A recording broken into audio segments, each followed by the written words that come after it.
Muito boa tarde a todas e todos. Eu quero, na condição de vice-coordenador-geral da Comissão Municipal da Verdade de Osasco, declarar aberta esta sessão de audiência pública, onde a subcomissão de entidades da sociedade civil, coordenada por Jorge Nazareno, convida como depoente do dia de hoje o doutor Albertino de Souza Oliva, que já está aqui conosco, e eu quero cumprimentar todos os presentes aqui nesta tarde, e me permitam fazê-lo em nome da professora Mazé, vereadora desta casa, autora do projeto de lei que criou a Comissão Municipal da Verdade, e também membro dessa comissão como coordenadora da Subcomissão de Equilíbrio Federativo.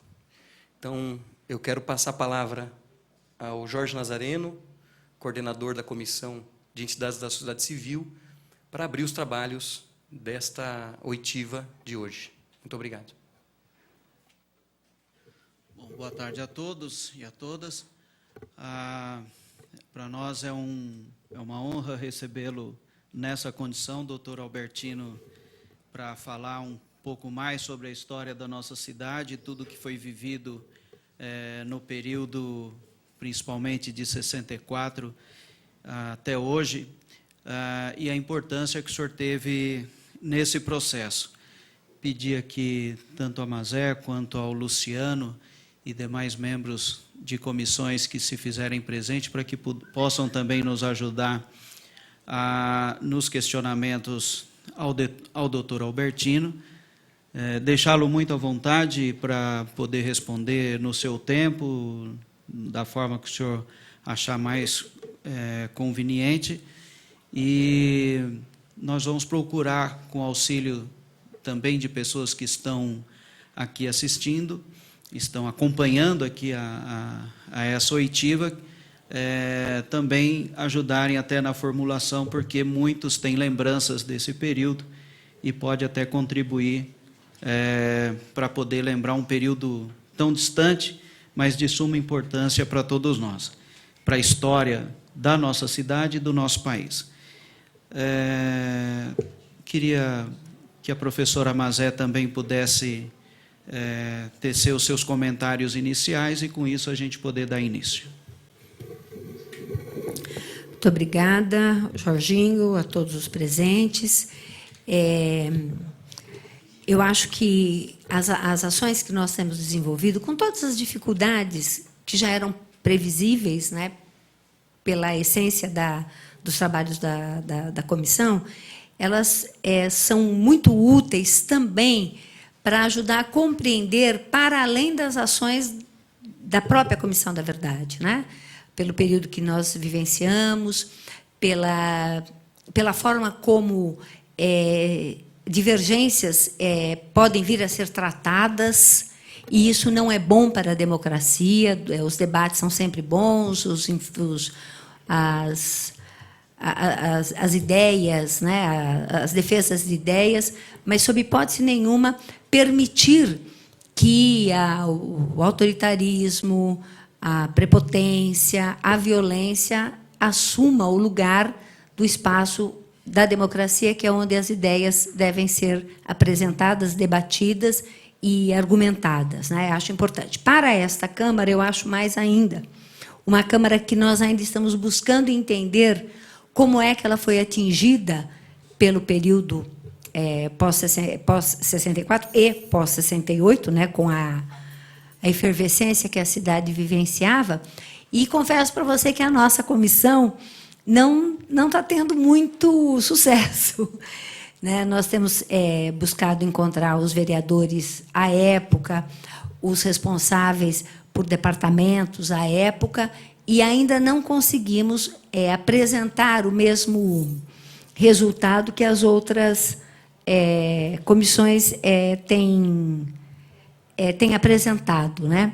Talvez até mesmo pela sutileza, não sei se é essa palavra, mas pela maneira como a pressão sobre o legislativo, o convite, entre aspas, para esclarecimento nos quartéis, né?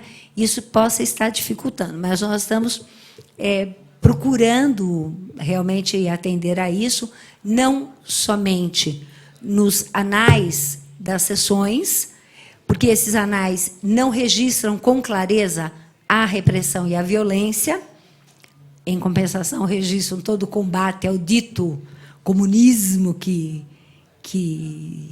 era a grande desculpa, né, para as violências, né, para a tortura até mesmo, mas nós estamos tentando. Né? De qualquer maneira, é um trabalho que, conforme nós já temos dito, não se encerra com o período que nós vamos oferecer os resultados das nossas oitivas para a Comissão Nacional da Verdade, e que nós continuamos buscando encontrar e poder também trazer à luz da verdade o que aconteceu com a Câmara Municipal de Osasco nesse período. Né?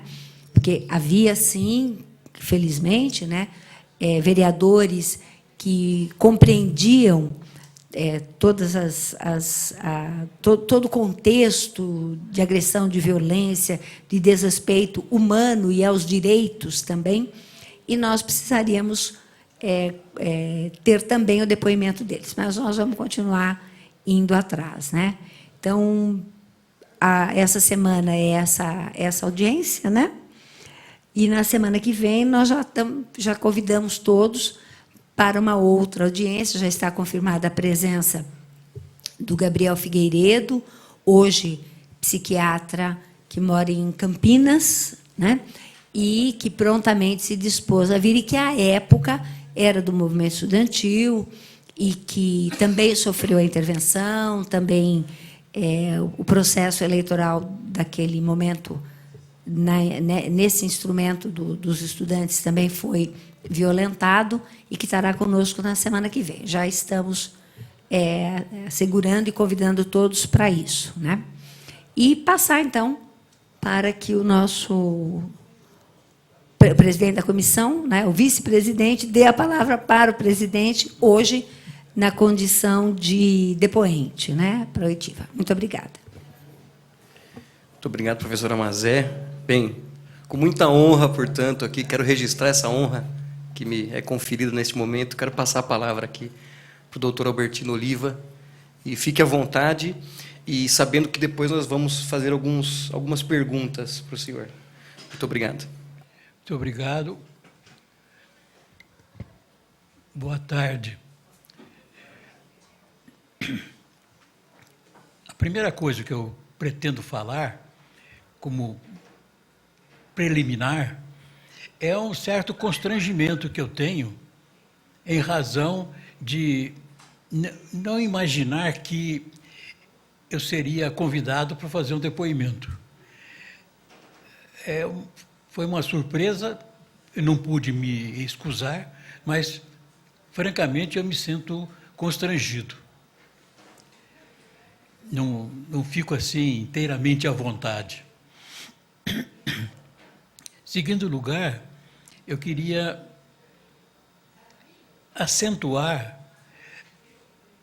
a minha participação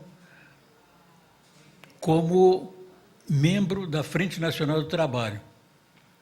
Era uma organização que dava assistência jurídica aos trabalhadores,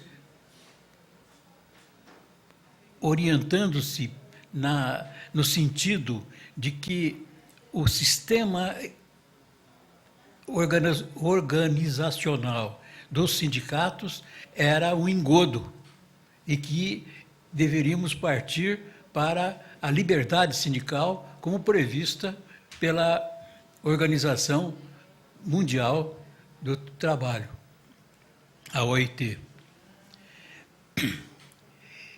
Também era uma preocupação da Frente Nacional do Trabalho criar condições para o crescimento da capacidade de cada um em definir os seus destinos, de encontrar o seu caminho. Então, a preocupação mais importante era não fazer proselitismo no sentido de ser isso ou aquilo, mas principalmente de ter uma preocupação em libertar-se, ser capaz de ser condutor do seu próprio destino. Cada um deveria escolher o seu caminho. E a gente não tinha a preocupação em criar caminhos já deliberados para que fosse cada um encaminhado para aquilo que a gente previa. Então, era uma preocupação permanente em fazer com que a consciência crescesse, independente do ensinamento que se passava. E preocupação maior era no sentido de transmitir valores, no sentido de dar a cada um consciência do que, no contexto geral, poderia ser considerado certo ou errado. E fazer com que ele, com base nesses valores que seriam assimilados, decidisse o seu destino.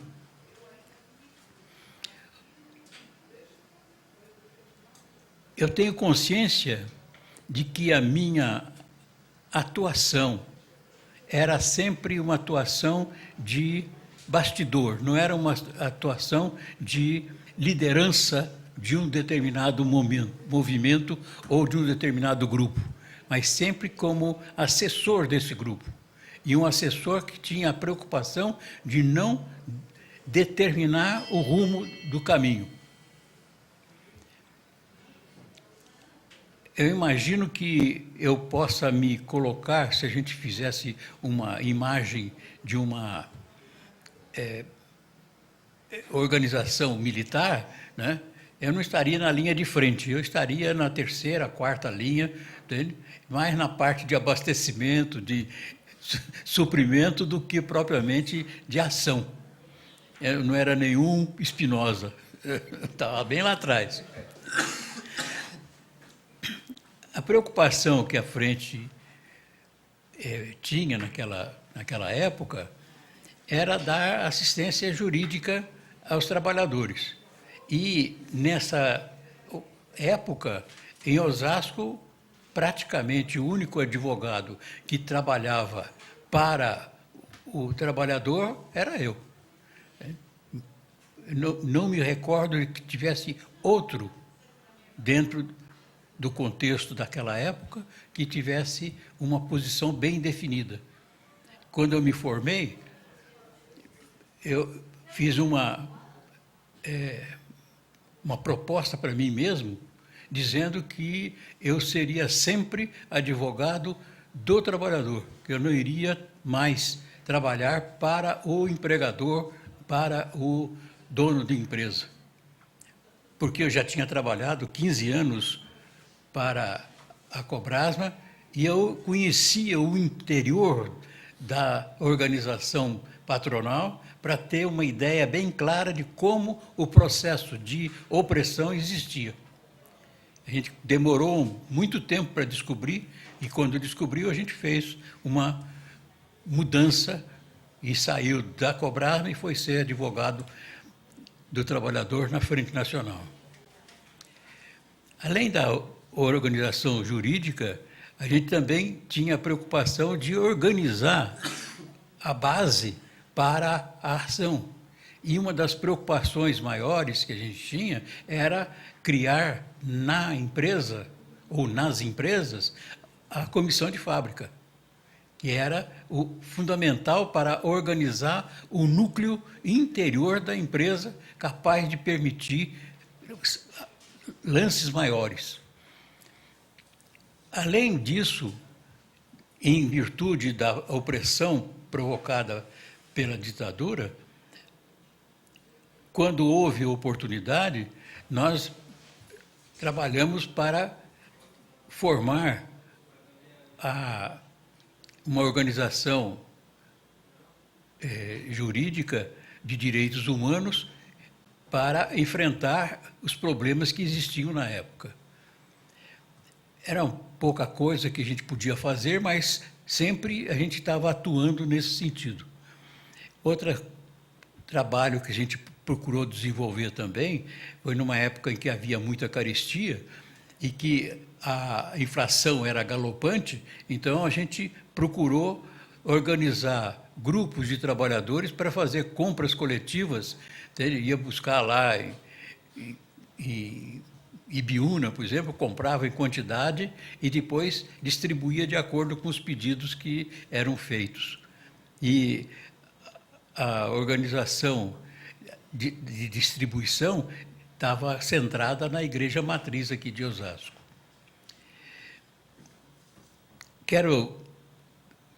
Não quero deixar vocês muito decepcionados, mas eu quero esclarecer que eu tenho uma memória muito fraca com relação ao passado. Com as perguntas, com a conversa, a gente pode recordar, mas eu sempre me preocupei mais com o futuro do que com o passado. O que passou, passou, não volta mais, não se muda, então a gente tem que se preocupar com o futuro. Agora estou à disposição das perguntas. Professor doutor Albertino,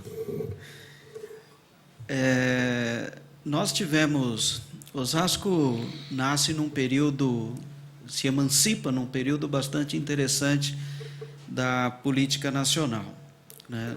De uma efervescência muito grande, todo o trabalho para a emancipação já foi bastante dinâmico na nossa cidade, com muito empenho de dois segmentos, um defendendo a emancipação, outro não, e de uma cidade que viveu, até porque já tinha um parque industrial, viveu as greves de 53, de 61, que foi pelo 13º, e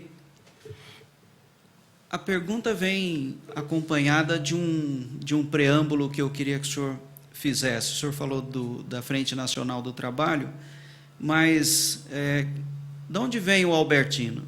Né? Onde o senhor nasceu? Né? Como é que o senhor chegou a Osasco? E, por consequência, como que o senhor chegou na Cobrasma para ser um representante na empresa, no departamento pessoal? Como é que se deu isso? Bom, eu sou um veterano, né? Nasci em 1927. Em janeiro agora, eu vou fazer 88 anos. Eu não esperava chegar até aqui. Não tinha ideia que isso iria acontecer. Mas cresci e fiz terminei o ginásio naquela época em Casa Branca. E depois, por razões de um namoro mais intenso assim, minha mãe resolveu separar o casalzinho e me trouxe para São Paulo. Eu, com 17 anos, que nunca tinha saído de Casa Branca, vim parar aqui e fiquei em São Paulo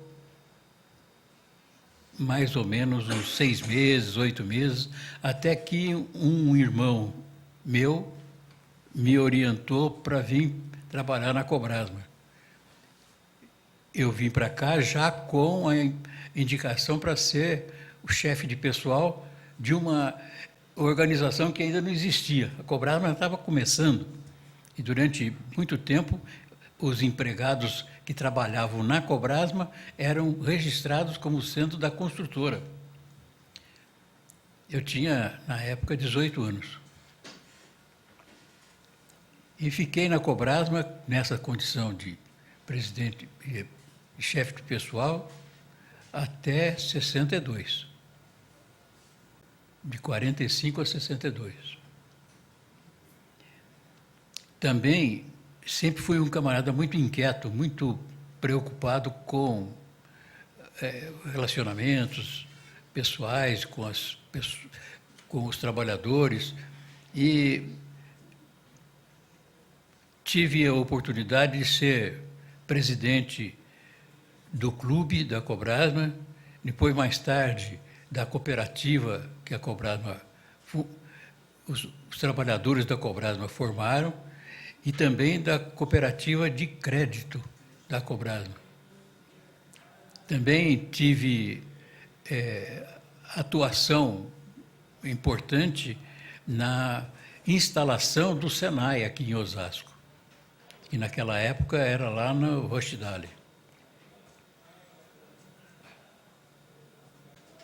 Com a vivência numa cidade do interior, onde tinha água encanada, tinha esgoto, e tinha, enfim, todas as parafernálias que uma cidade deveria ter, era um contraste muito grande viver no bairro de Osasco, onde não tinha nada disso. Quando na primeira casa que eu fui morar, depois que minha família veio do interior para cá, eu tinha que tirar a água no poço, no braço. Só mais tarde é que foi instalada a bomba. Então, a água servida era derramada no esgoto que passava a céu aberto na frente da casa. Então, era uma situação muito contrastante com aquilo que eu conheci quando era garoto. Então, eu tinha uma preocupação muito grande em participar da criação desse município, né? E participei dele. Na Cobrasma, no tempo que eu era presidente, a gente conseguiu fazer uma porção de shows, havia festa no fim do ano para comemorar o Natal, e trazia shows. E a gente teve uma porção de iniciativas pioneiras lá no Clube da Cobrasma. Praticamente tínhamos esportes que já não existiam aqui anteriormente. Boxe, a primeira seleção, o primeiro grupo de futebol infantil foi feito lá. Depois, as mulheres participaram com o vôlei, lá no ginásio que a gente arrumou, o vôlei masculino, o boloscesto, enfim, a gente fazia muita coisa. Que eu me recordo, o primeiro desfile de 7 de setembro, que foi feito aqui em Osasco, foi com a participação da Cobrasma. Foi lá no clube que a gente fez esse desfile. Eu acho que eu respondi o que você queria saber, né? O senhor está indo bem. Agora, mas assim, nós tivemos 53, tivemos greve, né, no país todo, muitas greves, né, o país vinha de um movimento forte.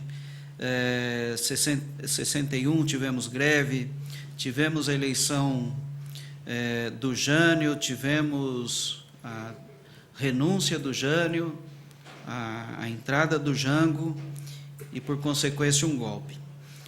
Durante essas greves de 53 e 61, o senhor já estava na Cobrasma. Como é que o senhor via a organização dos trabalhadores naquele período? E se tem algum fato na sua vida, no período de 62, que o senhor acha marcante, que o senhor podia contar para a gente? Bom, como eu era chefe de pessoal, a minha função era detectar os, entre aspas, subversivos que estavam lá dentro, né? Então, sempre que alguém despontava como uma liderança, o primeiro momento era analisar bem quem era, tal, e, na primeira oportunidade, dispensar, para não ter organização dentro da empresa. E a gente olhava o sistema sindical com um bloco fechado. A gente tinha uma ideia de unidade muito forte dos trabalhadores. Depois a gente ficou sabendo que nem de um lado nem do outro tinha esse tipo de organização. E não tinha essa coesão que a gente imaginava. Tanto dentro da empresa como no sindicato, as facções existiam e elas se digladiavam, né? Cada uma querendo pegar um pedaço do poder ou o poder todo. E dentro da fábrica, também, a direção era sempre... tinha gente que queria ascender e pisava na cabeça do que estava embaixo e dava jeito de pôr o camarada para escanteio, né? Então, não havia essa unidade que a gente tem a ideia que possa existir. Mas, quando havia greve, toda a estrutura que a gente tinha era organizada no sentido de eliminar o elemento que aparecesse, né? E as listas dos nomes das pessoas que, sempre depois de uma greve ou coisa parecida, né, quando havia necessidade de admitir empregados, a gente fazia uma lista e mandava para o DOPS, para saber se o camarada não tinha passado repreensível. E a ideia de que o sistema sindical era unido, ele fazia com que a reação da empresa fosse muito forte, né? E a repressão fosse sempre no sentido de, tem dúvida, manda embora. Né? E era assim. Até que chegou a época em que houve a eleição para Osasco. Eu fui candidato a vice-prefeito junto com o Fuad Awada. E, nessa ocasião, eu fui assessorado por um rapaz, cujo nome não me recordo agora, que me acompanhava nos passeios, né, para visitar aquele lugar, aquele outro, aquele bairro. Né? E para quem sempre tinha vivido, desde 18 anos até a época da eleição, debaixo do guarda-chuva da empresa e não vivendo fora, foi um banho de água fria. Foi uma descoberta de um mundo que eu não conhecia. Nessa época, eu tive uma espécie assim de ressurgimento espiritual e eu voltei a participar da igreja de uma maneira mais intensa e muito autêntica. Aos poucos eu fui descobrindo que eu não podia continuar como chefe de pessoal. E eu passei a dar apoio ao pessoal da Cobrasma. E eu fui procurar, na época, um líder sindical, eu não me recordo agora o nome dele, que, ao contrário da maioria, saiu da presidência do sindicato e voltou para a bancada. Então, eu achei que aquilo era uma amostra de uma autenticidade muito grande. E fui procurá-lo para fazer um contato. E ele me indicou o Cândido, João Batista Cândido, como uma pessoa com quem eu deveria fazer contato. E é claro que eu fui procurar o Cândido e o Cândido ficou com o pé atrás, né? Mas, aos poucos, a gente foi conseguindo captar confiança e, de um certo momento em diante, eu passei a permitir que o pessoal se organizasse. Em vez de mandar embora, até que surgiu uma oportunidade de dar uma demonstração de força. Num acidente muito grande que houve nos fornos da Cobrasma, numa reação química que houve dentro do forno, saiu uma labareda e pegou um rapaz que estava trabalhando ali como auxiliar de forneiro. Ele foi queimado intensamente e acabou morrendo. E a gente combinou que, quando chegasse a hora do enterro, sair da casa do rapaz para ir para o cemitério, que a fábrica iria apitar e parar. E assim eles se organizaram.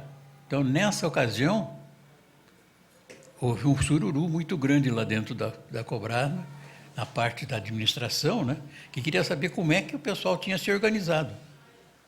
E vieram para cima de mim. E uma das coisas que eles exigiam é que eu dedasse as pessoas. Naquela altura eu estava tão embalado, tão galvanizado com as minhas ideias, minhas descobertas novas, né? Eu me recusei. E fiquei sabendo mais tarde, por intermédio da filha do Alberto Pereira de Castro, que ele estava torcendo para que eu não fizesse, que eu não indicasse quem eram as pessoas, porque ele tinha como objetivo criar a comissão de fábrica. Nessa altura, o pessoal descobriu que eu estava participando. Como eu não quis colaborar, eles me mandaram para São Paulo, porque eles não podiam me mandar embora, porque eu tinha mais de 10 anos de casa e tinha estabilidade. Entende? Então, eles tiveram que me mandar para o escritório de São Paulo, onde eu fiquei algum tempo, e uns 6 meses depois, eu saí e fui trabalhar na Frente Nacional do Trabalho. Essa já é uma outra história. Que ano foi? O senhor lembra que ano foi isso? 62. 62. É. Tá. Eu fui transferido para São Paulo no começo de 62. E em 1º de setembro de 62 eu fui dispensado. Eu fiz um acordo com a Cobrasma e saí. O senhor disse que, quando o senhor procurou o Cândido, ele olhou assim com uma certa desconfiança, né? Mas depois disso, como é que os trabalhadores encararam essa mudança, né, nesse perfil? Bom, teve um período muito ruim, muito difícil na minha vida, porque na medida em que eu,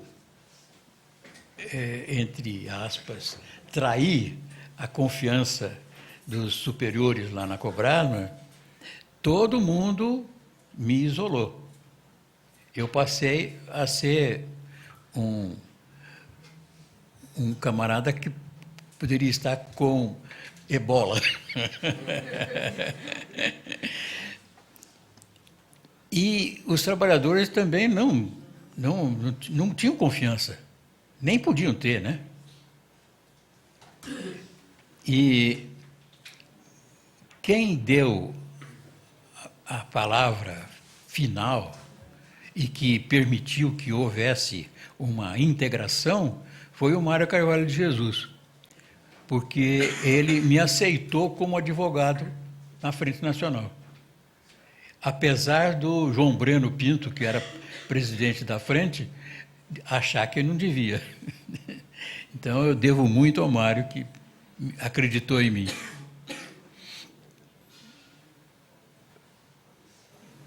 Deixa eu fazer uma pergunta também para o senhor. Então, Eu acho que é o microfone dele, Alberto. Deixa eu fechar. doutor Albertino, o senhor citou a questão de que houve um período em que os trabalhadores que se envolvessem com alguma atividade organizacional ali, política dentro da empresa, eram listados e esses nomes eram enviados para os órgãos de repressão ou de acompanhamento dessas atividades. Essas são as chamadas listas sujas? Essa é a pergunta. E o trabalhador que tinha o seu nome inserido nessas listas, ele passava a ter dificuldade em conseguir trabalho na cidade, ou isso era ampliado para outras esferas também? Bom, eu não posso dizer que seja as tais listas sujas, né? A gente fazia a lista somente do pessoal que procurava emprego na Cobrasma. Eu tenho para mim que era uma medida de caráter geral. As empresas, de um modo geral, faziam isso, principalmente depois das greves, para evitar que aqueles que eram elementos atuantes nas greves tivessem possibilidade de emprego. Já não sei como é que as outras empresas faziam, mas na Cobrasma a gente preparava a lista, mandava para o DOPS e recebia a resposta dizendo se o camarada era fichado ou não. Se era fichado, ele não era admitido. Ele já entrava em contrato de experiência. Quando chegava no fim da experiência, não deu certo, vai embora. Não se dizia por que ele era mandado embora. Era sempre em função de uma incapacidade técnica, ou falta de conhecimento, ou falta de adaptação. Enfim, dava-se uma camuflada, né?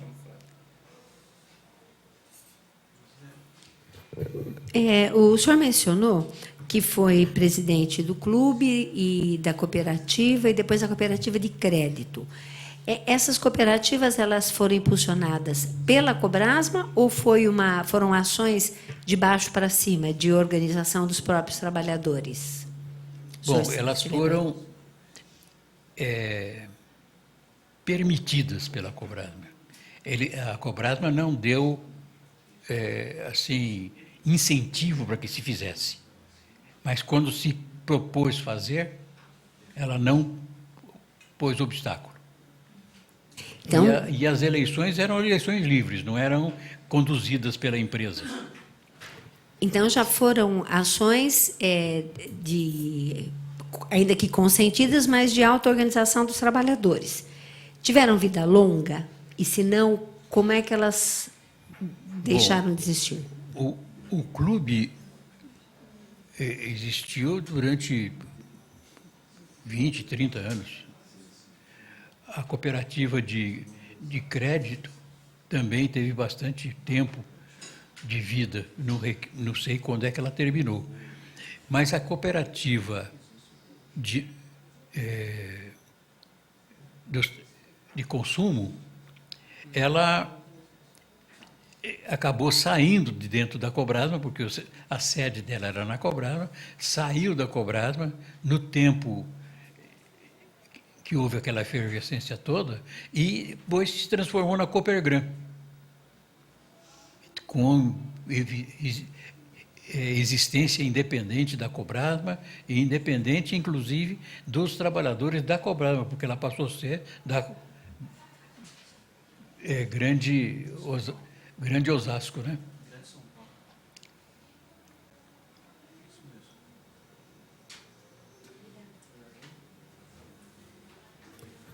Bom,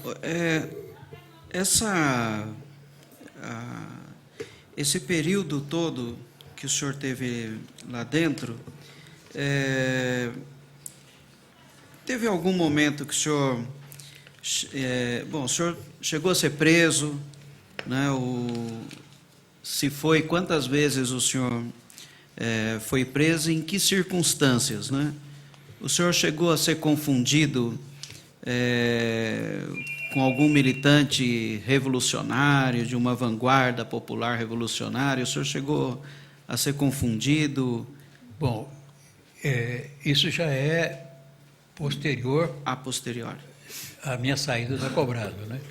Durante o tempo que eu tive na Cobrasma, não tive problema nenhum, né, com respeito a essa questão de opressão. Agora, depois, assim que o golpe foi dado, dentro do sistema adotado pelo Golbery,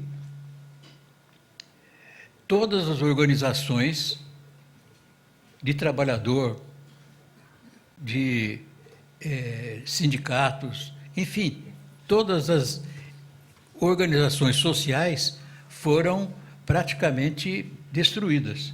Elas foram tornadas sem efeito, houve intervenção, inclusive na Frente Nacional do Trabalho.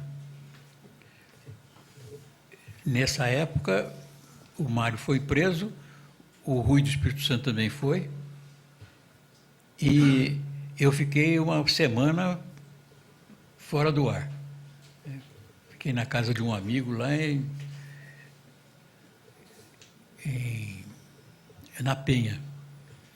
Depois, a coisa normalizou, a frente voltou a funcionar, ela foi reaberta, e por causa da luta contra a Perus e a briga contra o Abdala, que era o dirigente da Perus, nós, os advogados e os dirigentes trabalhadores da Frente Nacional foram levados para a base aérea de Cumbica. Eu fiquei lá mais ou menos uns 10 dias. Eles estavam querendo saber o que era a Frente Nacional, o que fazia, quais eram as suas intenções, enfim. Queria esmiuçar para saber as razões. A Frente sempre foi considerada uma organização chegada à igreja. Entende? Então, o tratamento era um tratamento especial, não houve pressão, não houve tortura, nem,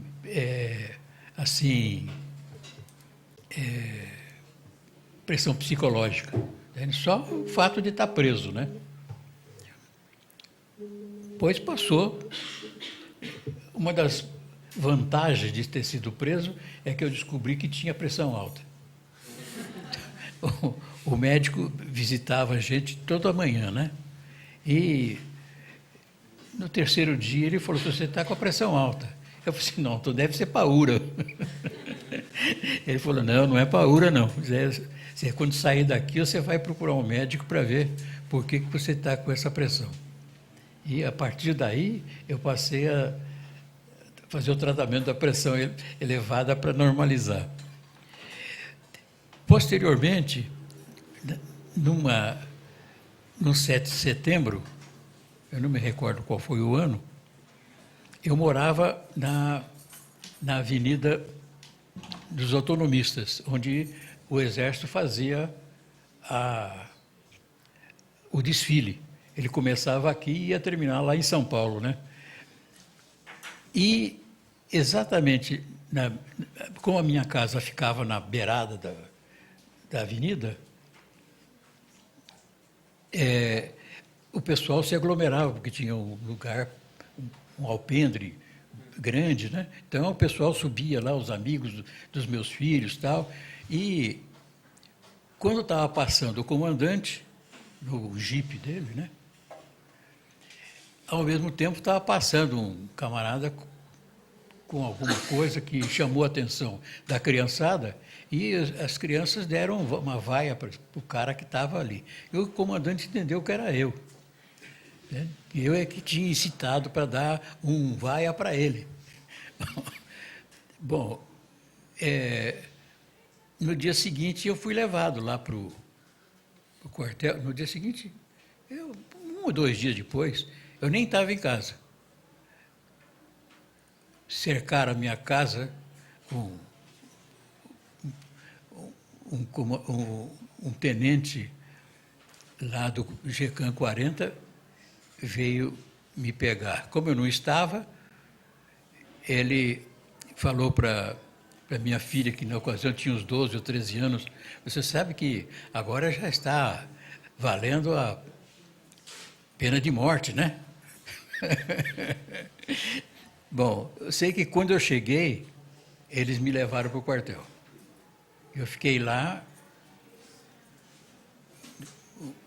à noite, no dia seguinte eles me ouviram e me soltaram. E quem ajudou a me soltar foi o Marino Cafundó, que estava com o filho na calçada em cima, lá junto com as outras pessoas que estavam em casa. Então ele foi lá e desfez o mal feito, né? Eu estava do outro lado da rua, nem estava em casa naquela hora. Bom, foi isso. Posteriormente, eu acho que em 71, teve eleições, eu não me recordo quando foi. Sei que eles fizeram uma rapa, pegaram todo mundo aqui em Osasco, levaram para a delegacia, da delegacia levaram para um lugar que eu não me recordo onde que era uma dependência da Polícia Civil, lá perto da Estação da Luz. E de lá me levaram para o quartel-general que ficava na Tiradentes. E lá eu fiquei uma semana preso. Como me prenderam, me soltaram e não disseram nada. Não fizeram interrogatório, não houve, ninguém explicou por que aconteceu. Entende? Foram só essas ocasiões em que eu tive alguma... fui detido, né? Mas sem maiores problemas. Essas eleições eram para prefeito, ou para Eu não me recordo agora, mas eu acho que eram eleições nacionais. Nacionais. Tá.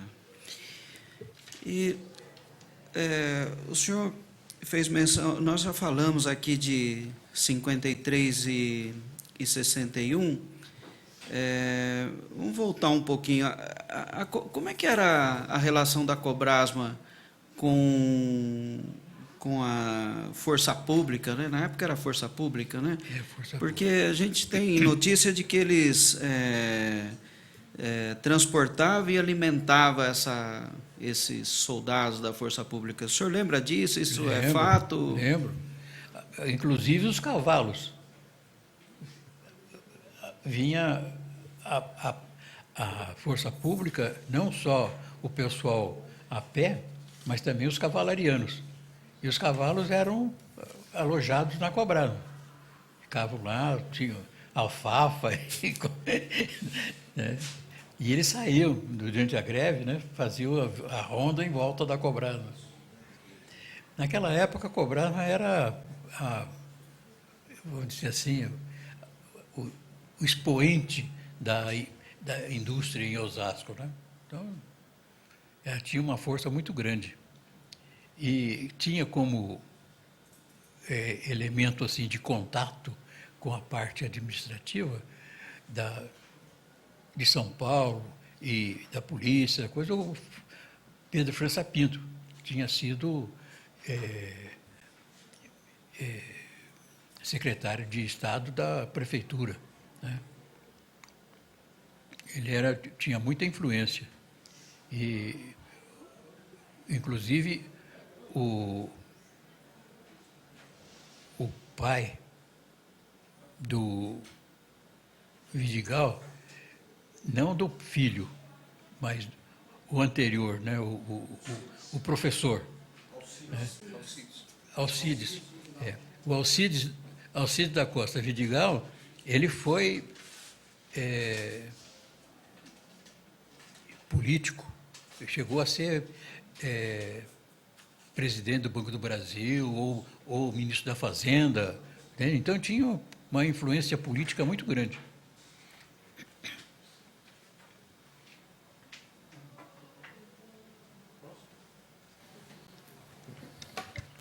Doutor Albertino, o senhor falou de três episódios de prisão ao que o senhor foi submetido, né? No último, inclusive, sem nem saber o motivo. Então, e o senhor já nos disse que não houve, o senhor não foi submetido à tortura. Agora, dos outros nomes que o senhor citou, Mário Carvalho de Jesus, Rui do Espírito Santo, também da Fundação de Prefeitos, o senhor tem conhecimento deles terem sido submetidos à tortura? Ou o senhor soube de algum episódio de tortura enquanto esteve encarcerado? Não, lá não. Durante o período que eu fiquei no Tiradentes, no quartel de Tiradentes, era uma sala grande, o dobro dessa aqui. E estava cheio de colchão no chão e gente esparramada por lá. Tinha umas 50, 100 pessoas lá dentro. Não houve interrogatório de ninguém. Ninguém sabia porque tinha sido preso. E a minha família ficou sabendo onde eu estava quase 4, 5 dias depois. Entende? Durante esse período, ninguém ficou sabendo onde é que eu estava. Da anterior vez que eu fui lá para o GECAM 40, também não tive nenhum constrangimento físico. Entende? Só não podia sair, não tinha ninguém para conversar, e ficar lá aguardando. Mas só isso, não tive... Essa é uma das razões porque eu não me interessei em procurar a comissão de anistia para receber alguma vantagem. Né? Eu não sofri constrangimento nem tortura, né? Só prisão. Eu acho que até foi assim uma espécie de condecoração. E não perdi meu emprego, continuei trabalhando normalmente, não tive nenhum problema maior para exercer as minhas atividades. Pelo contrário, tive muita liberdade para fazer e não me senti tolhido para fazer. Entende? Apesar da pressão que poderia existir, entende? Por causa daquela vivência de luta, entende? A gente estava disposto a participar e sofrer as consequências do que estava fazendo. Mais uma minha, doutor Albertino. O senhor foi funcionário da Prefeitura de Osasco. Fui.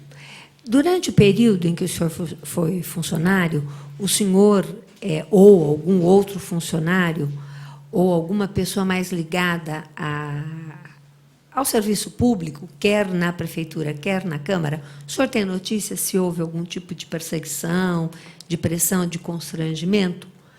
E se nesse período de maior efervescência, de alguma forma houve atuação dos então vereadores? O senhor tem alguma lembrança disso?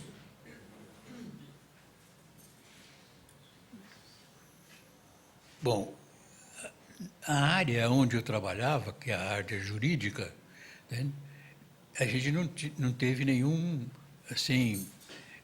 nenhuma pressão. A pressão que poderia existir era no gabinete do prefeito. Né. Eu sei que os comandantes militares sempre estavam por lá, e o Guaçu foi constrangido a fazer coisas que ele talvez não quisesse fazer, né? Mas essa história, por exemplo, do rock, eu só fiquei sabendo porque li alguma coisa a respeito e porque ele falou aqui para a gente. Naquela época eu nem sabia, não tomei conhecimento direto disso. E eu não tinha uma atuação política, eu tinha uma atuação mais técnica, né? Eu não vivenciei o aspecto político, eu não fazia parte da entourage política do prefeito, né? Não tive nenhuma atuação assim a esse respeito. Sei que houve muita pressão antes do Guaçu ser prefeito, né? Então a gente sabia que o Irante e o Aimoré tinham sido presos sob acusação de corrupção e que houve pressão em cima do Valadão por causa das posições políticas dele, né? Houve muita pressão anteriormente à minha participação na prefeitura, na Câmara, por causa da Cotespa, né, que era a companhia telefônica, né, que o Aimoré defendia, junto com um diretor do TRT, defendia que fosse feita a concessão para uma companhia da Alemanha Oriental. E outros queriam que fosse feito pelo Bradesco. E acabou prevalecendo o Bradesco porque o Bradesco patrocinou o resultado, né? E o Amador Aguiar, quando foi chamado lá no quartel para se explicar, né, ele disse: o dinheiro é meu, eu dou para quem eu quero. Essa foi a versão que apareceu lá. No mais, eu não soube, assim, coisas maiores lá na prefeitura, não. Doutor Albertino, a comissão dos 10 foi muito importante dentro da Cobrasma, para a própria organização sindical dentro da Cobrasma, a greve propriamente dita em 68. O senhor tem lembrança, essa comissão, o senhor tem lembrança de quando ela surgiu, com que propósito ela surgiu, e se ela teve influência do padre Rafael, do doutor Mário Carvalho de Jesus e sua própria na formação, no processo de formação da Comissão dos 10? Bom, quando a gente estava lá fora no saguão, o Neto me lembrou, disse, outro dia, uma ocasião eu saí lá pelo portão do fundo da Cobrasma e vi você lá no escritório que tinha naquela ruazinha que sobe lá, né? A gente tinha um escritório ali e a gente se reunia com os trabalhadores da organização do Cândido, né? E a turma que ele conseguia regimentar, tinha ele, tinha o Groff, tinha o... Meu Deus do céu. Bom, tinha uma porção de gente lá, né? Groff. Tinha o Pedro Tintino, o Joaquim Miranda, o João Joaquim, tinha uns 20 rapazes lá. E a gente fazia reuniões com um livrinho do Padre Lebré, chamado Princípios para a Ação. Esse livro, ele orientava a gente no sentido de se preparar para a luta. É por isso que é Princípios para a Ação. E uma das coisas que ele dizia é que o capitalismo tem uma série de atos capazes de enredar a pessoa, fazer a pessoa se achar capaz de subir com base no crescimento econômico, né? E a gente tinha uma visão mais espiritual da luta, né? E ali a gente começou a discutir como é que tinha que trabalhar dentro da Cobrasma, como é que o pessoal tinha que se portar, quais os contatos que tinha que fazer, como é que tinha que operacionar a ação interna, né? E aí é que começou a surgir a futura Comissão dos 10. Quando eu saí da Cobrasma, o Mário, com a sugestão feita pelo Cândido, passou a fazer parte de um assessoramento para criar a comissão. A vantagem é que o Mário de Jesus pertencia a uma organização da igreja que era grupo de casais. E ele se reunia com esses casais lá no Colégio Santa Cruz, com o padre Charbonneau. O padre Charbonneau tinha também, como participante ali, um dos Vidigais.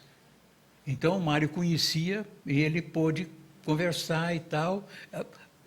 Essa estrutura foi montada com base nesses contatos que existiam, né? E a formação já foi facilitada porque o próprio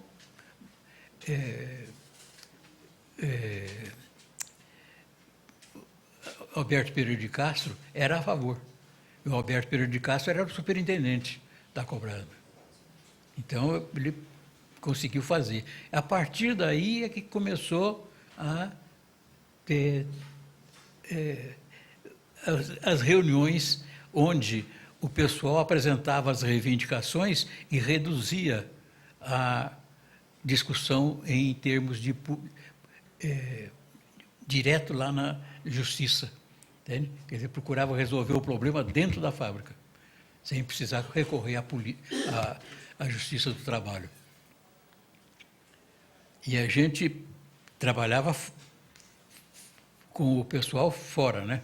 Quer dizer, aquele grupo que se reunia naquele escritório, tinha uma salinha lá, né? A gente continuou se reunindo. E eles preparavam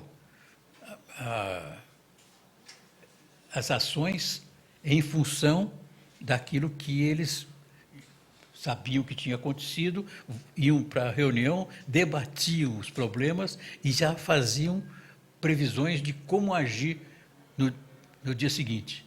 Então, as coisas eram preparadas com uma certa antecedência. Eu não tive nenhuma participação na preparação da greve. Não sei se eles não queriam me envolver ou se eles não tinham confiança, sei lá. Eu sei que eu só fiquei sabendo na véspera. O pessoal que fazia parte da comissão se reuniu na frente, que ficava aqui. Um escritório que a gente tinha aqui em frente. E o Cândido, o Groff, o João Joaquim, o Pedro Tintino, eles chegaram e disseram, amanhã nós vamos ter, a greve vai eclodir amanhã. Eu falei, bom, vocês sabem o que vai acontecer.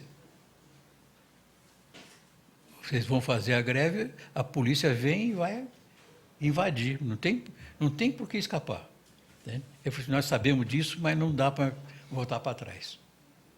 Então, eles estavam conscientes de que eles iriam ser reprimidos. Foi bom. Agora,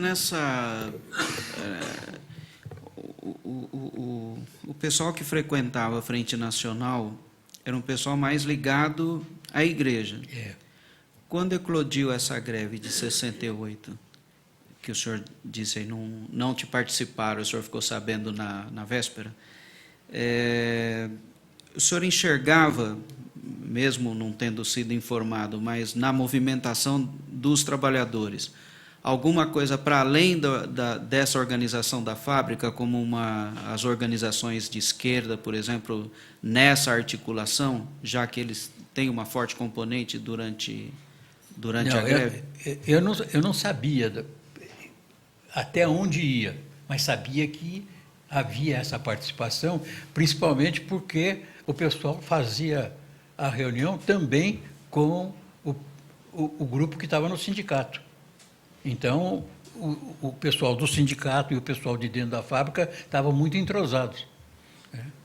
Então, a gente sabia que havia o envolvimento de um grupo maior do que aquele que a Cobrasma tinha iniciado. Mas eu não tinha nenhuma ideia de quais eram as tendências ideológicas.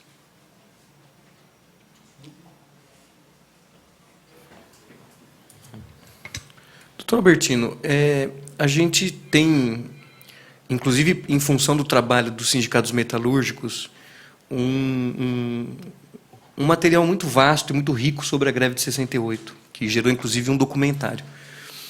Agora, Osasco tem um histórico também de outros segmentos que não metalúrgicos, como o caso da cerâmica, Ervi, outros segmentos de trabalhadores aqui. Enquanto membro da Frente Nacional de Prefeitos, o senhor também atuou, fez interface com essas outras categorias de trabalhadores, e de que forma que essas categorias se organizavam em Osasco nesse período?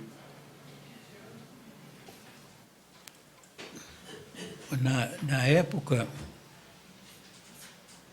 eu era advogado do Sindicato dos Químicos. Fui também advogado dos trabalhadores em transporte. Fui também advogado lá no sindicato, mas eu acho que foi numa época posterior. Foi quando o Enos era presidente. Como profissional, eu nunca me envolvia no aspecto político da organização. Eles podiam pedir sugestões, eu dava, mas eu não interferia para dizer que vocês devem fazer isso, devem fazer aquilo. Entende? Eu sempre achei que a luta era do trabalhador e não do advogado. O advogado era um assessor e não tinha que meter o bedelho na orientação política.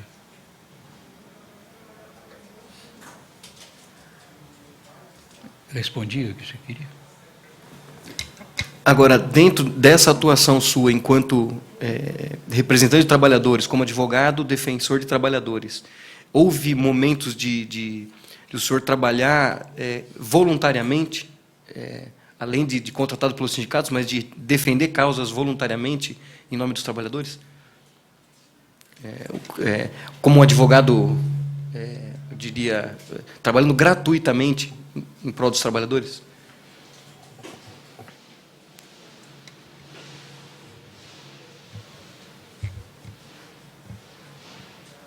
Bom, como advogado propriamente não, mas como, entre aspas, educador, sim.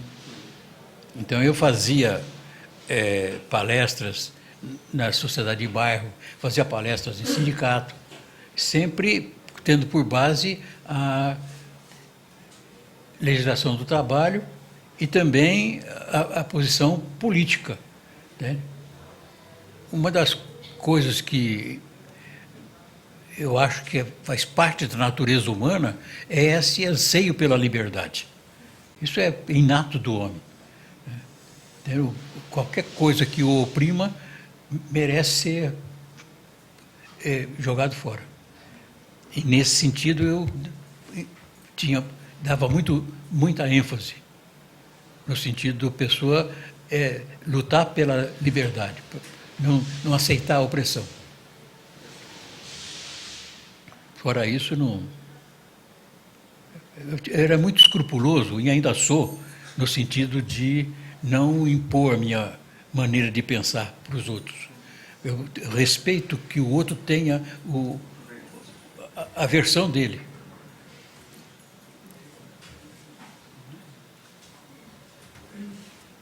Doutor Albertino, eu vou te fazer mais duas perguntas aqui, mas uma é dos padres operários, né? Fala-se bastante do trabalho dos padres operários, principalmente na Cobrasma, na Braseixas, o envolvimento deles com os trabalhadores no processo de formação. O senhor acompanhava isso? Tinha relação com esses padres operários? Eu frequentava muito o grupo que vivia lá na Vila Yolanda. Uma das pessoas das quais eu fiquei muito amigo foi o Frei Manu, que trabalhava como operário em fábrica de metalúrgica lá na Barra Funda. O outro era o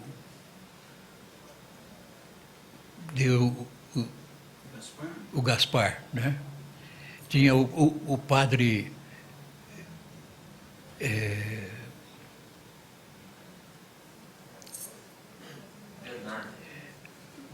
Bernard Vautier,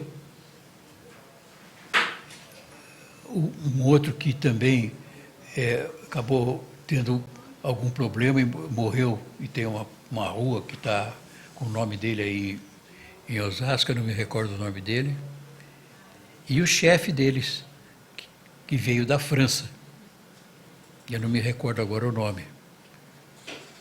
Ele era um francês muito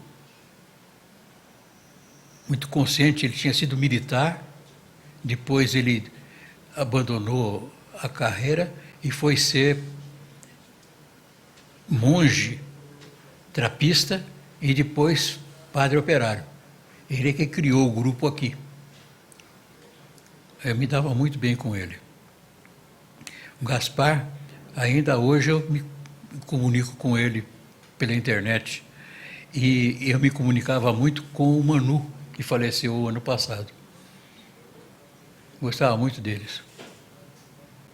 Mas não sei da atividade que eles exerciam, como é que eles trabalhavam dentro da fábrica, né? Eles eram muito autênticos.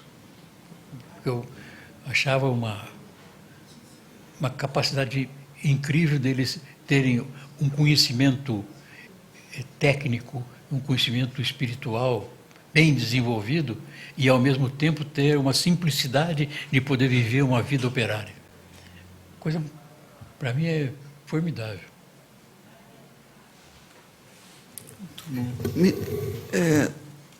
Senhor, o Lube perguntou do trabalho que o senhor, como advogado, pôde exercer, de atender até gratuitamente trabalhadores. Durante todo esse tempo, né, que o senhor advoga, em algum momento, né, na sua profissão, na sua função de advogado, o senhor chegou a defender algum militar? Militar.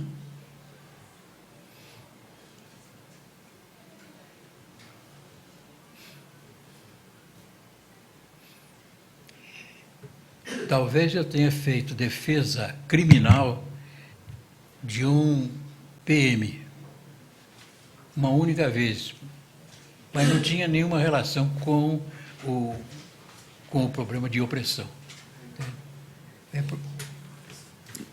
O camarada praticou alguma infração, né, e por causa disso ele foi posto para fora, eu tive que defender. E defendi também policiais militares que trabalhavam como guarda sem registro.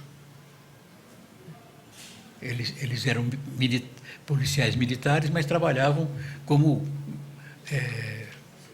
guardas em empresas, né? E não eram registrados. Nesses casos, eu fazia a defesa deles e conseguia o registro e a indenização, essas coisas. Aliás, eu quero recordar uma passagem interessante, que é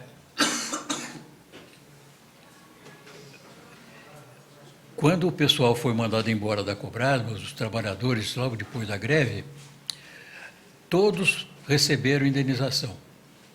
Todos receberam os direitos. O único que não recebeu foi o Ibrahim. E nessa época ele estava já fora do Brasil. Eu falei com a família dele, eles conseguiram uma procuração dele. Eu abri um processo aqui era fórum de primeiro. Aqui era o fórum. E aqui no fórum eu chamei o interventor do sindicato, que era o Robertão, para ser representante do Ibrahim, porque a consolidação permite que, quando o reclamante está ausente e tem um motivo justificado, o representante do sindicato pode representá-lo. Então eu chamei o Robertão, ele veio, o Ibrahim ganhou o processo, a Cobrasma não recorreu, depositou o dinheiro e a gente entregou o dinheiro lá para a família do... Achei muito gostoso isso.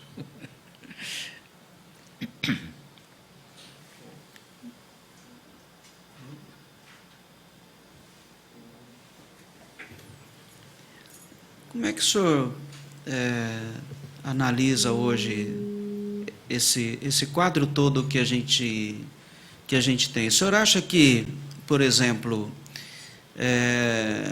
o que aconteceu em Osasco e também em Contagem, né, que a gente, falando da greve propriamente dita, associado com um período de uma luta pela democracia muito forte, o senhor enxerga alguma influência de Osasco, né, particularmente aqui, que o senhor vivenciou bastante, com o que aconteceu em 78, por exemplo, em São Bernardo, para que nós tivéssemos essa evolução? Eu acho que a semente foi Contagem e Osasco. O resultado negativo que houve em Osasco não foi suficiente para impedir que lá em São Bernardo a coisa acontecesse. E lá em São Bernardo, o Mário de Jesus teve também uma influência muito grande, junto com o bispo, que era chamado de Bispo Vermelho. Eu não me recordo o nome dele. Não lembro agora qual é o nome dele. Não era o Dom Cláudio, não, né? Não é Dom Cláudio, não. Era antes. Não vou lembrar. Mas eu sei que o Mário e o bispo teve muita influência na organização lá do pessoal. E as instalações da igreja foram usadas pelo pessoal do sindicato. Essa parte eu sei. E eu acho, essa é a minha opinião, o que aconteceu em São Bernardo não teria acontecido se não tivesse havido a greve de Osasco. Acho que a greve de Osasco serviu de símbolo para a organização lá.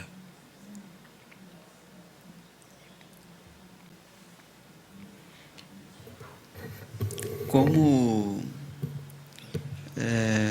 que o senhor vê todo esse trabalho hoje da Comissão Nacional da Verdade e como é que o senhor vê, né, já que o senhor preside a Comissão Municipal da Verdade, como que o senhor está vendo esse trabalho todo que está sendo feito a nível nacional e o que a gente está se dispondo a fazer aqui na nossa cidade? Né, o senhor acha que nós estamos, a comunidade está preparada para isso, está envolvida com isso, né? Que expectativa que o senhor tem?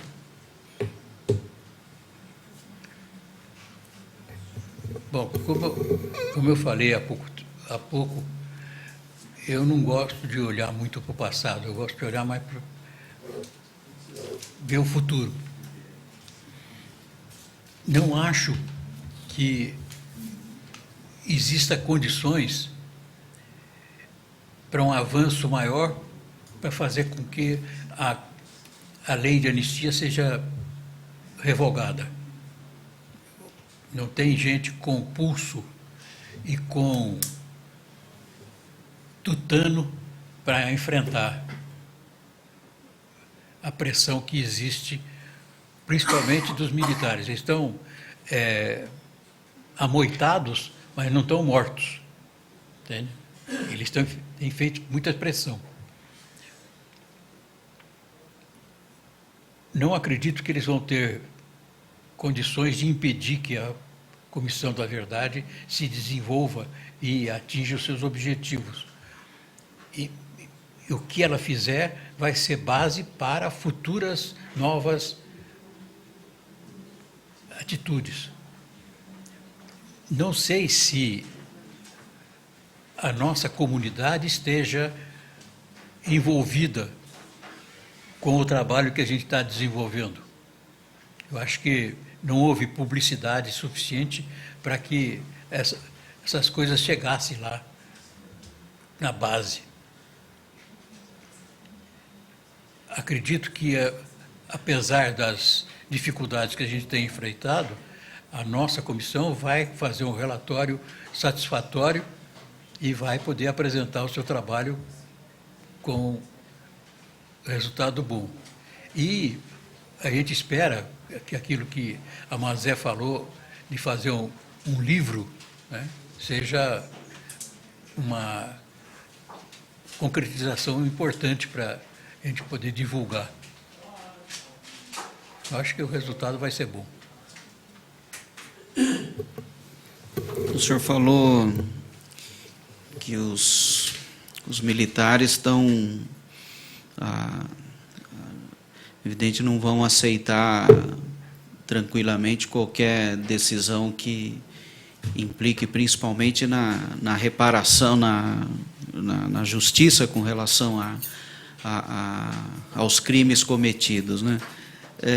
O senhor acha ainda que eles possam estar tramando ainda, né, dentro, inclusive, da nossa própria cidade? Bom, eu não sei se eles estão tramando, mas a tradição do Exército é essa, né? Desde que o Brasil é independente, eles sempre interferiram na política. Eles sempre foram, vamos dizer assim, os impositores de uma determinada orientação. Eu li há pouco tempo um livro sobre 1888, esse último livro que saiu, né? Nesse livro, eles mostram bem que eram os militares que fizeram a República. Não houve participação do povo. Né? Eles se sentem como guardiães da nacionalidade, né? E se não modificar o sistema educacional do Exército, essa mentalidade vai continuar sempre. É preciso que as instituições educacionais, que hoje são militares, se tornem civis, para que essa mensagem de hegemonia permaneça. Tem que desaparecer isso. Por favor. Nós estamos aqui com a presença do professor João dos Reis, que trabalhou com o senhor na Frente Nacional do Trabalho. E o senhor estava falando da questão educacional agora, e queria que o senhor falasse um pouco a respeito da experiência do projeto de educação popular, já nos anos 80. E também, o senhor lembrou agora há pouco do padre Lebré, da influência também ideológica da figura histórica do Gandhi, se teve impacto na sua formação pessoal e política até.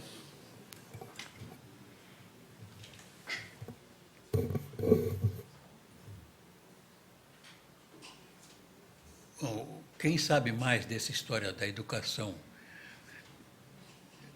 popular aqui em Osasco é o João. Ele que podia falar bastante, porque ele trabalhou diretamente. Eu não trabalhei diretamente, mas sei que teve uma ação muito forte e que deve ter produzido resultados. A geração de políticos do PT aqui de Osasco nasceu de reuniões de organizações populares, lá no quilômetro 18, na Vila Helena Maria, na Vila Isabel. Então, muita ação. E os padres operários tiveram uma ação, uma participação muito grande nesse sentido. A outra coisa... Sobre o Gandhi. Do Gandhi. Bom, eu fiquei conhecendo a história do Gandhi por intermédio da Frente Nacional do Trabalho. E o Mário Carvalho de Jesus era um dos ardorosos defensores da não violência. Ele dizia, de uma maneira muito categórica, que a gente não pode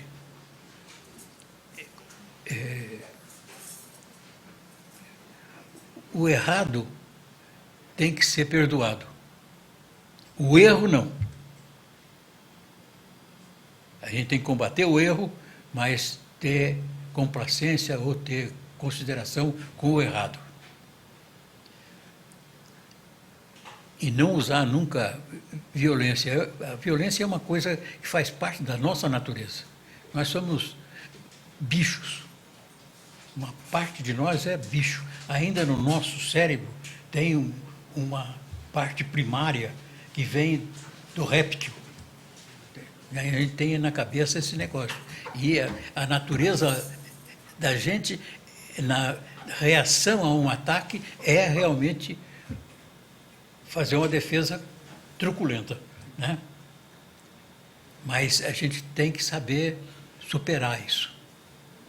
E eu acredito que a não violência seja um fator importante para ele. E não tenho, assim, ilusão de que as mudanças possam ser feitas de hoje para amanhã. As mudanças são feitas através de gerações. É um pouquinho aqui, um pouquinho ali, um pouquinho acolá. Eu acabei de ler um livro sobre as lutas do Luther King. Se não tivesse a luta do Luther King não tivesse tido êxito, Obama não seria presidente dos Estados Unidos, apesar de toda a truculência que existe contra os negros ainda lá, porque são poucas gerações. A nossa formação aqui no Brasil é uma formação também violenta. O coronel tinha o jagunço que ia matar o seu adversário. E ainda hoje as coisas acontecem assim. Volta e meia você vê gente sendo trucidada. A gente precisa ser capaz de superar esse processo de olho por olho, dente por dente. Não tem mais sentido isso. O senhor falou agora bastante em violência, né? E o senhor não considera que as restrições, mesmo que não tendo o senhor não ter tido uma tortura física em nenhuma das passagens que o senhor teve, nas prisões que o senhor teve, mas o fato de o senhor, às vezes, ficar dias preso, o senhor não considera que isso também é uma forma forte de violência? O senhor não considera isso?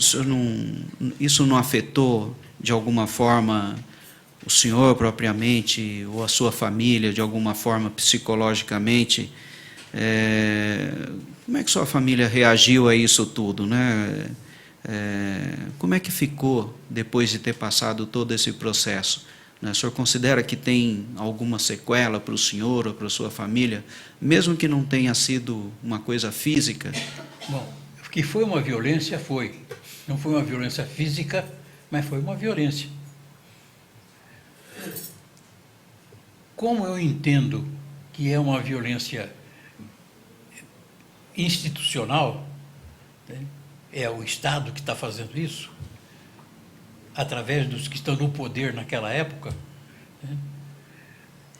Eu não fiquei com nenhuma sequela, porque eu sei que eles passaram.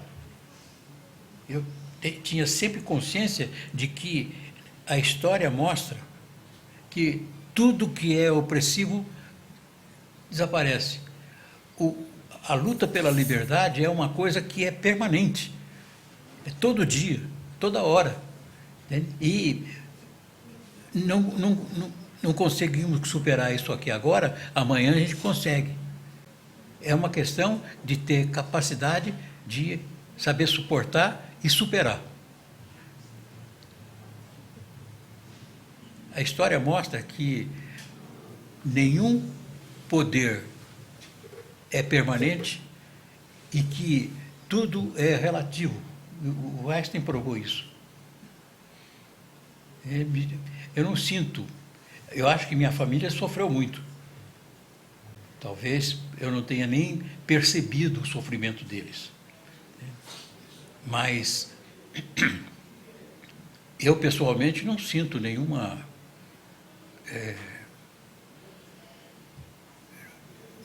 mágoa, não sinto nenhum rancor. Entende? Acho que os camaradas fazem aquilo dentro de uma concepção que eles acham que está certo. Entende? Paciência, é a maneira dele pensar. Eu não vou me envolver com eles no processo de violência. Eu fico fora disso.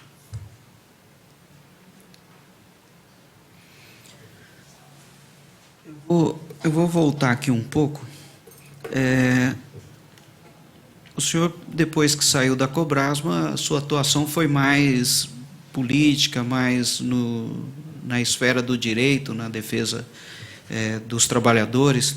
Mas tem uma passagem, eu não sei se o senhor vai se lembrar, mas se o senhor se lembrar, gostaria que o senhor contasse um pouco para a gente, falasse um pouco para a gente. Na propaganda do 1º de maio de 68, né, quando faziam panfletagem, o Pedro Proscrucin, assim que fala, pronuncia, ele foi preso fazendo panfletagem. O senhor lembra de ter contribuído para que ele fosse libertado, né? Ele chegou a ser preso fazendo panfletagem do 1º de maio de 68. Eu não me lembro. Infelizmente, não tenho recordação nenhuma sobre isso. Qual que é a maior lembrança que o senhor tem do 1º de maio de 68? A surra que o Sodré levou. Esse foi o... Fazer posto para fora do palanque lá. Para mim foi o auge. O senhor estava onde nesse dia? Eu não estava lá, não. Não estava? Não. Não estava. Eu não me recordo onde estava.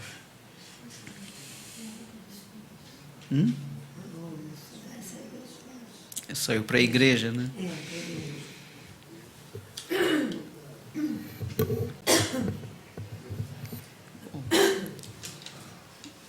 Com tudo isso, a gente falou dos traumas, né? Falou da perspectiva que tem. Nossa cidade, ela... Aí não a pessoa, né?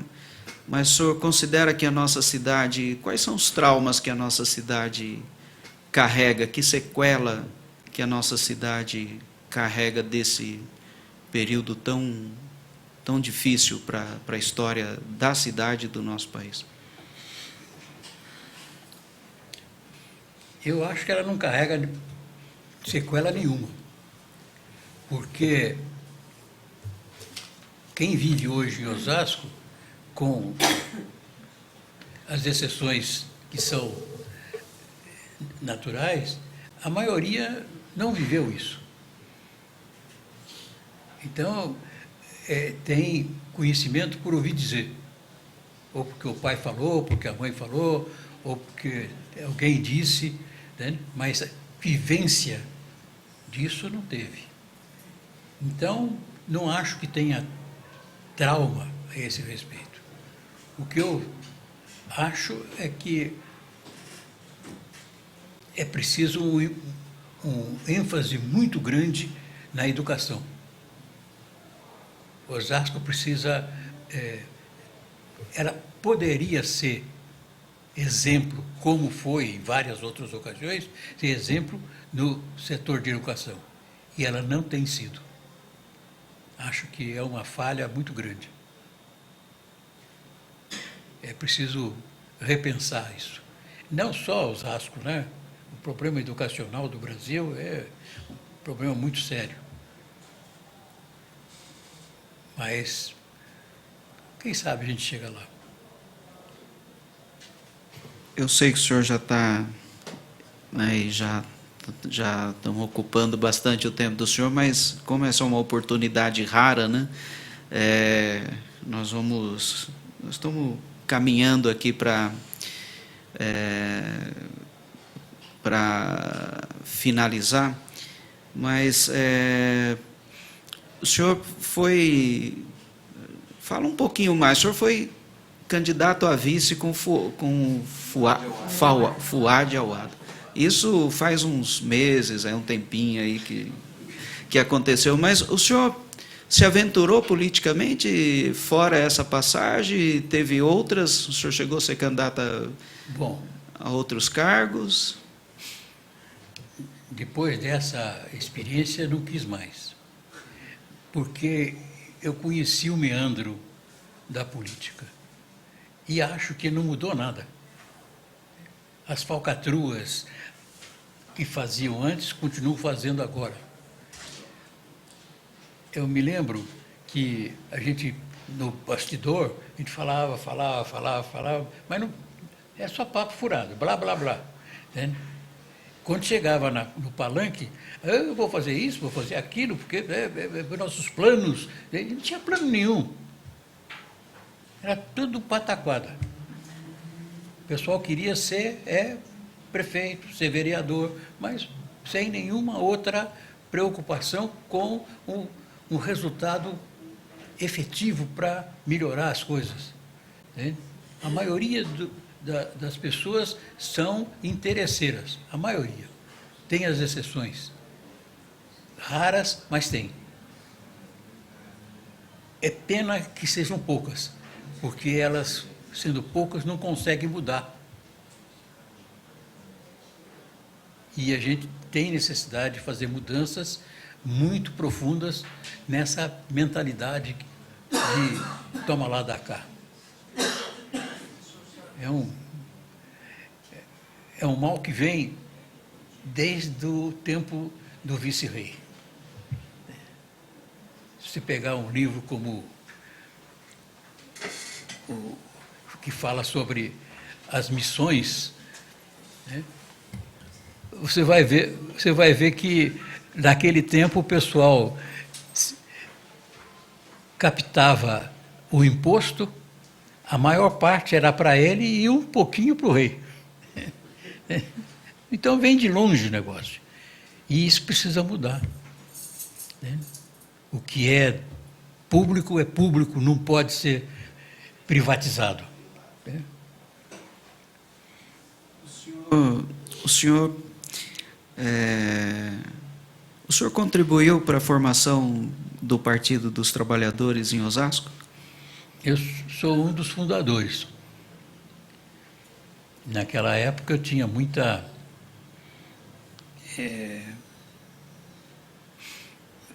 esperança que o PT fosse capaz de fazer as mudanças que eu acredito que sejam necessárias, né? Infelizmente, como aconteceu com outros partidos, o PT inchou, e também inchou com gente que não era muito boa coisa, né? Então, grande parte do elan se perdeu. Eu acho que hoje o PT é um partido igual aos outros. Já não tem mais aquela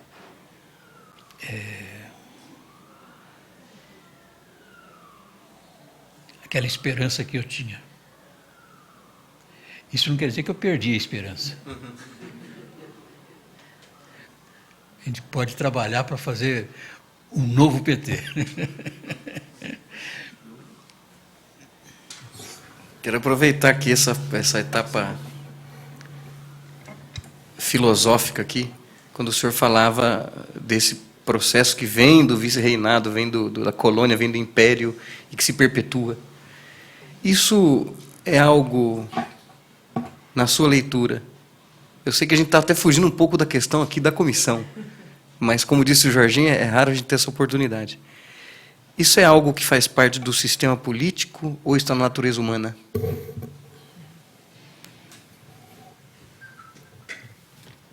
Eu acho que são as duas coisas. É um ranço que vem da formação do nosso povo. Nós somos muito interesseiros, né? Companheirismo, né? A família, colocar o cupincha lá, isso faz parte da cultura brasileira. E é preciso mudar essa cultura. As pessoas precisam ser mais retas, ter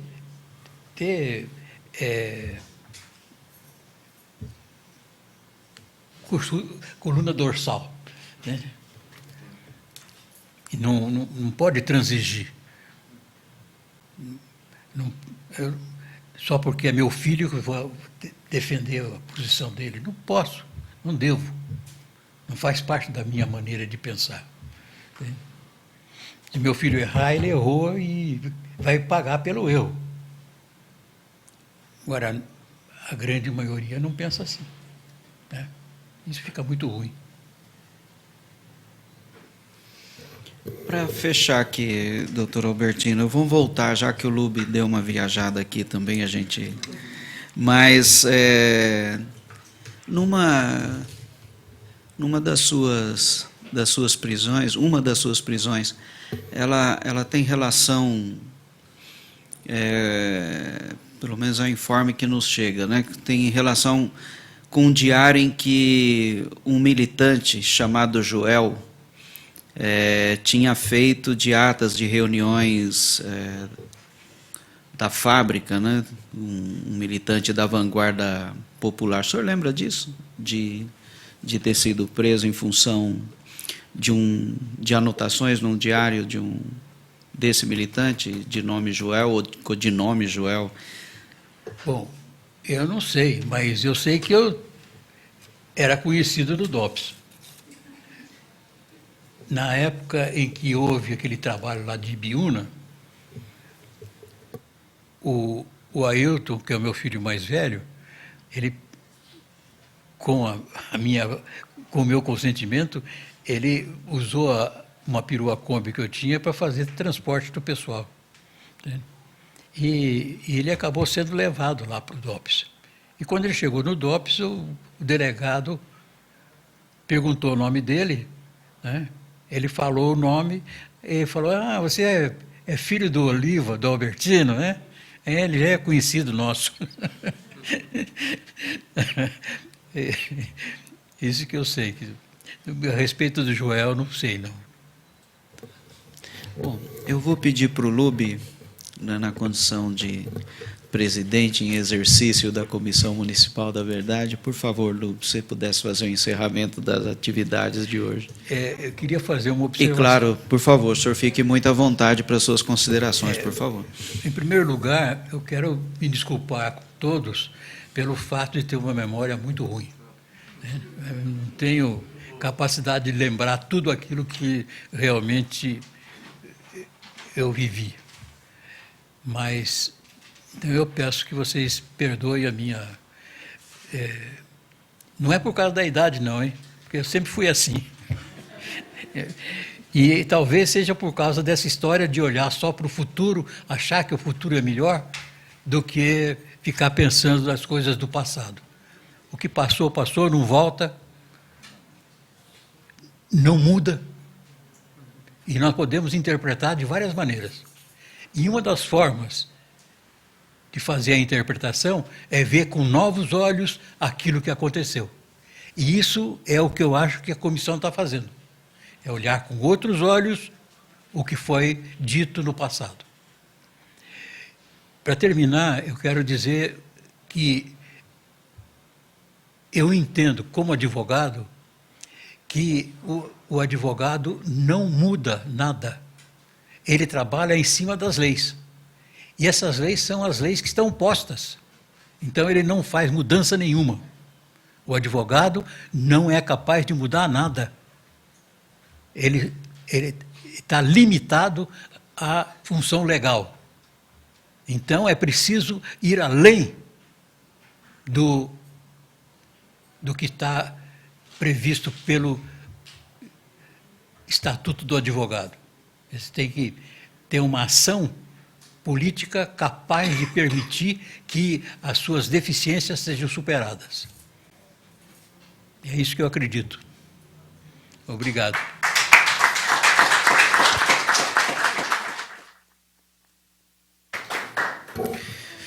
Muito bem.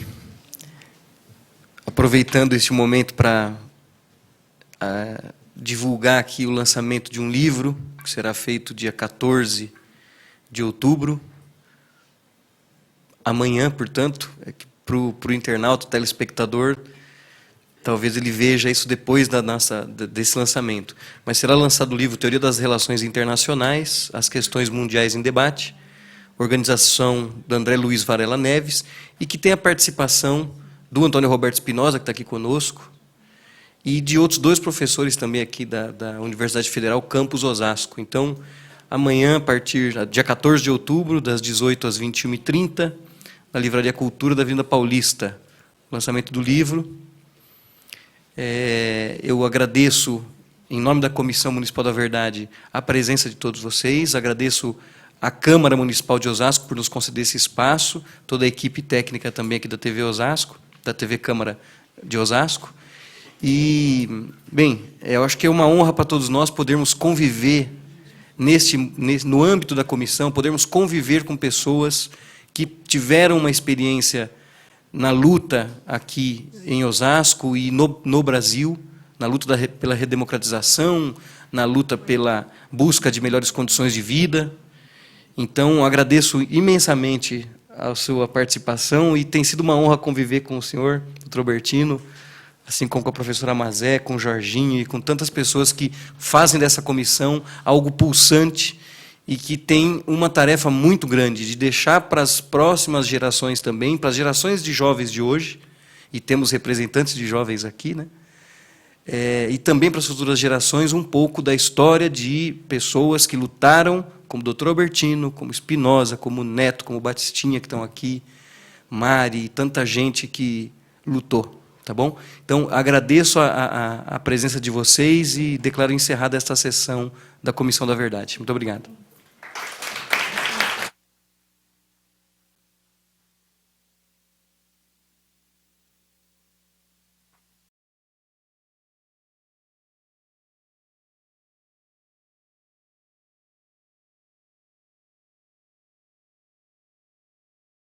Haverá oitiva lá no sindicato Coabacega, lá nos metalúrgicos, né?